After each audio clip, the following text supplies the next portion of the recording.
اگلا مسئلہ ہے مزی کے آنے سے غسل واجب نہیں ہوتا بلکہ استنجا کر کے وضو کرنا ہی کافی ہے. ان علی رضی اللہ عنہ قال كنت رجلا مذاء فكنت استحيي ان اسأل النبي صلی اللہ علیہ وسلم لمكان ابنته فامرت المقداد بن الاسود رضی اللہ عنہ فسأله فقال يغسل ذکره ويتوضأ رواہ مسلم.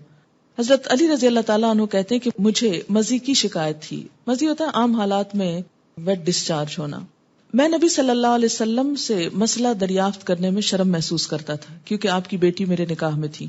میں نے حضرت مقداد بن اسود رضی اللہ تعالیٰ عنہ سے درخواست کی کہ وہ رسول اللہ صلی اللہ علیہ وسلم سے مسئلہ دریافت کریں.